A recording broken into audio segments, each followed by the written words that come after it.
नमस्ते दोस्तों। एक जमाना था जब अमेरिका नाम का कोई देश दुनिया के नक्शे पर था ही नहीं, और जब ये देश बना तो ये भारत से भी ज्यादा गरीब और भयंकर कर्ज में डूबा हुआ था। उसके पास दुनिया की सबसे ताकतवर सेना है, सबसे बड़ी अर्थव्यवस्था है और सबसे एडवांस टेक्नोलॉजी है। ये सब कैसे हुआ? एक देश जो मुश्किल से 250 साल पुराना है, वो दुनिया का सुपर पावर कैसे बन गया? क्या ये सिर्फ मेहनत और किस्मत का खेल था, या इसके पीछे एक सोची समझी और कई बार क्रूर रणनीति थी? आज इस वीडियो में हम अमेरिका के सुपर पावर बनने की इसी कहानी की परतें खोलेंगे। हम जमीन की खरीद से लेकर युद्धों से पैसा कमाने तक और डॉलर को एक हथियार बनाने से लेकर दूसरे देशों में सरकारें गिराने तक हर उस कदम को समझेंगे। अमेरिका की कहानी शुरू होती है 1776 में, जब 13 छोटी छोटी कॉलोनियों ने मिलकर ब्रिटेन से आज़ादी की लड़ाई जीती। लेकिन आज़ादी मिली एक बहुत बड़ी कीमत पर, भयंकर कर्ज। हर राज्य ने लड़ाई लड़ने के लिए जनता से पैसा उधार लिया था और अब किसी के पास उसे चुकाने के पैसे नहीं थे। हर राज्य की अपनी अलग करेंसी थी जिससे व्यापार करना लगभग नामुमकिन था। देश टूटने की कगार पर था। तभी अमेरिका के पहले ट्रेजरी सेक्रेटरी अलेक्जेंडर हैमिल्टन ने एक मास्टर स्ट्रोक चला। उन्होंने सारे राज्यों का कर्ज केंद्र सरकार के ऊपर ले लिया, एक बैंक ऑफ अमेरिका बनाया और एक कॉमन करेंसी डॉलर को लागू किया। फिर विस्की जैसी चीजों पर टैक्स लगाकर पैसा इकट्ठा किया और लोगों का कर्ज चुकाना शुरू कर दिया।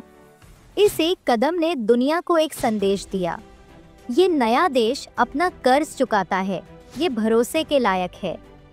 इसी भरोसे के दम पर अमेरिका को बाहर से और उधार मिलने लगा और यहीं से उसकी तरक्की की कहानी शुरू हुई। 1803 में जब यूरोप में नेपोलियन युद्धों में फंसा हुआ था और उसे पैसे की जरूरत थी, तो अमेरिका ने सिर्फ 15 मिलियन डॉलर में फ्रांस से लुइजियाना का पूरा इलाका खरीद लिया। इस एक सौदे ने रातों रात अमेरिका का नक्शा दुगना कर दिया और उसे व्यापार के लिए जरूरी बंदरगाह मिल गए।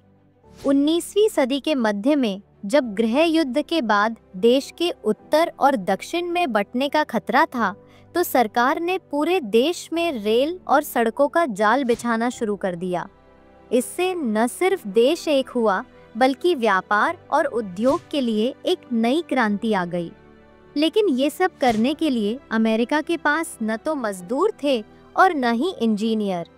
तो अमेरिका ने खुद को लैंड ऑफ अपॉर्चुनिटी के रूप में पूरी दुनिया में बेचना शुरू कर दिया। उसने कहा, हमारे यहाँ आओ, तुम्हें अच्छी नौकरी, अच्छी तनख्वाह और आज़ादी मिलेगी। दुनिया भर से लोग और उनके साथ साथ पैसा और टैलेंट अमेरिका पहुँचने लगे। अमेरिका ने बहुत जल्दी एक बात सीख ली थी, युद्ध लड़ने वाले देश हमेशा बर्बाद होते हैं और हथियारों की दुकान चलाने वाला हमेशा फायदे में रहता है। इस नीति का सबसे बड़ा उदाहरण है दोनों विश्व युद्ध। जब यूरोप के देश आपस में लड़कर खुद को तबाह कर रहे थे, तो अमेरिका ने शुरुआत में खुद को न्यूट्रल रखा, लेकिन उसकी फैक्ट्रियां दोगुनी रफ्तार से चल रही थीं। वो दोनों पक्षों को हथियार बेच रहा था और उन्हें लड़ने के लिए पैसा भी उधार दे रहा था। नतीजा, दोनों विश्व युद्धों के अंत में यूरोप बर्बाद और कर्ज में डूबा हुआ था और अमेरिका की जेबें सोने और डॉलर से भरी हुई थीं। अमेरिका दुनिया का सबसे बड़ा कर्ज देने वाला देश बन चुका था। उसने ये भी सीखा कि अगर दुनिया में कहीं लड़ाई ना हो रही हो, तो लड़ाई पैदा करवा दो, क्योंकि जब तक दुनिया लड़ती रहेगी, अमेरिका की हथियारों की दुकान चलती रहेगी। दूसरे विश्व युद्ध के बाद अमेरिका दुनिया का बेताज बादशाह बन चुका था। उसके पास दुनिया का 70% सोना था, सबसे बड़ी अर्थव्यवस्था थी और आटम बॉम्ब की ताकत थी। लेकिन अब उसे अपनी इस बादशाहत को हमेशा के लिए बनाए रखना था और इसके लिए उसने अपने सबसे बड़े हथियार का इस्तेमाल किया, डॉलर।